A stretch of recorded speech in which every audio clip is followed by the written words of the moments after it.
La Terre est devenue objet de science, mais son centre reste inaccessible.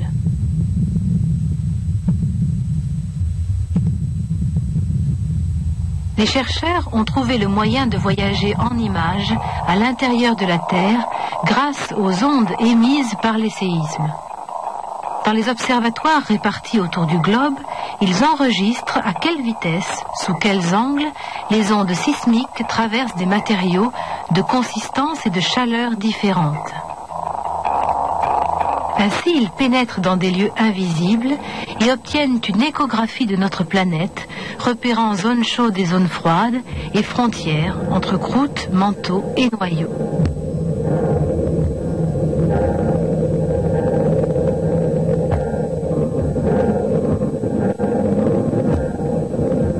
Donc, plus il fait chaud. Sous la mince croûte terrestre, à quelques dizaines de kilomètres de profondeur, nous trouvons le manteau, dont la température va de 1000 à 4000 degrés, dans une casserole d'eau sur le feu ou un lac de lave. Qu'y a-t-il en dessous du manteau? Le noyau, un océan de fer en fusion d'une température de 5000 degrés qui s'anime de violentes tempêtes.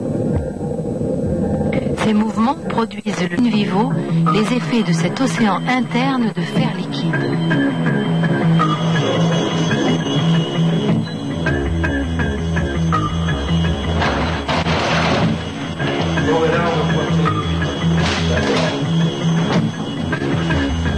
Dans notre équipe, nous cherchons d'où vient le champ magnétique terrestre, celui qu'on peut observer à la surface de la Terre.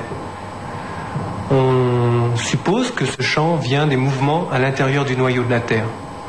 Le noyau de la Terre occupe le centre de la Terre et est formé d'un océan de fer liquide d'une épaisseur de 2000 km. C'est dans cet océan que les mouvements produisent le champ magnétique. Pour étudier le noyau de la Terre, nous avons choisi d'étudier le mouvement dans le gallium, qui est un élément chimique, c'est un métal qui est liquide à 30 degrés. Et nous allons mettre du gallium dans un cylindre, et à la base du cylindre, nous allons faire tourner ce petit disque afin de former un tourbillon à l'intérieur du cylindre. Ce mouvement représente les mouvements qu'il peut y avoir à l'intérieur du noyau de la Terre. Et on voudrait que ce tourbillon de gallium, ici, produise du champ magnétique.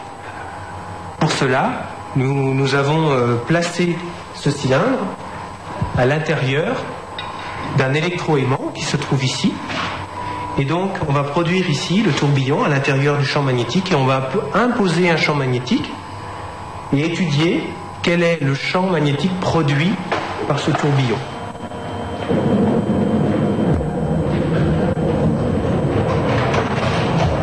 Ils cherchent à comprendre comment flux et tourbillons dans l'océan de fer liquide ont des effets sur la vie de la Terre.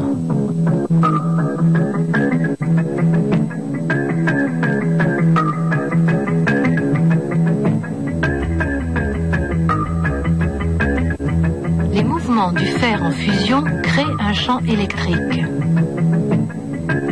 ce qui induit un champ magnétique. C'est l'effet dynamo. Cet aimant intérieur oriente non seulement les boussoles, mais toutes les particules mobiles d'oxyde de fer. Des particules d'oxyde de fer, on en trouve dans les sédiments et dans les laves.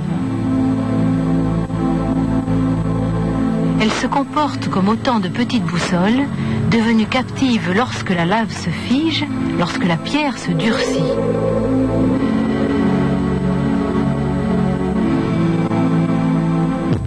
On peut savoir aujourd'hui, grâce à ces petites boussoles emprisonnées depuis des milliers, des millions d'années, le nord qu'elles indiquaient à l'époque de leur formation.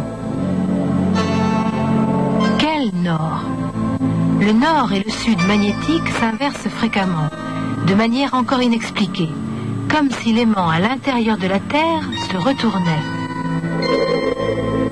Si la boussole avait existé il y a un peu plus de 780 000 ans, elle aurait indiqué le nord en direction du sud géographique. Les inversions nord-sud sont inscrites dans le plancher océanique comme dans un vrai livre d'histoire. On a longtemps ignoré que la boussole indique non seulement le nord, mais la latitude, c'est-à-dire la position sur le globe entre l'équateur et les pôles. Le champ magnétique oriente la boussole différemment selon la latitude. L'aiguille de la boussole est horizontale à l'équateur, plonge vers le bas à mesure que l'on s'approche du pôle Nord. Les petites boussoles du passé, figées dans certaines pierres, donnent une indication précieuse sur la latitude de leur naissance.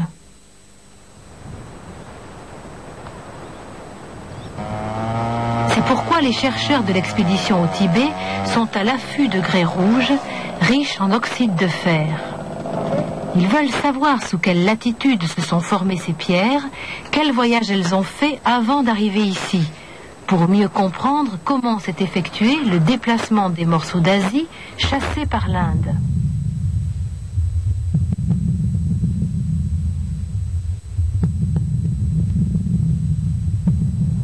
« 84,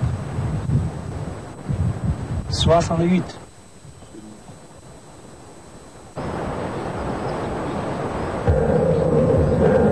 L'on trouve, enregistrés dans des pierres, des messages concernant le centre de notre planète.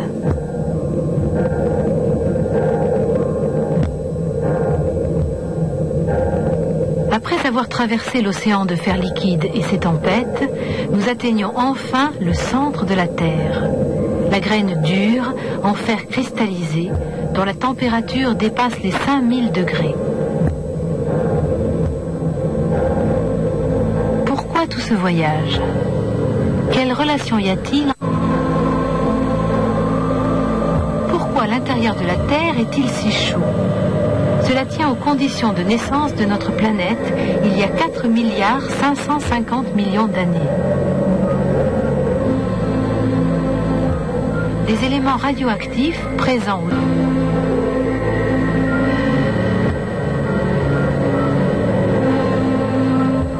La Terre s'est formée par l'agglomération de poussière, de gros rochers et de planétoïdes.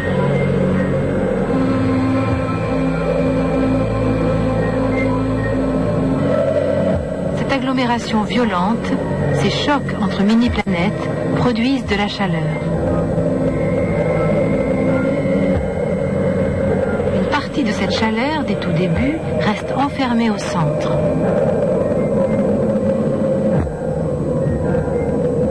Ainsi, grâce à l'observation de la vie et de la mort des étoiles, nous comprenons mieux l'origine de la Terre.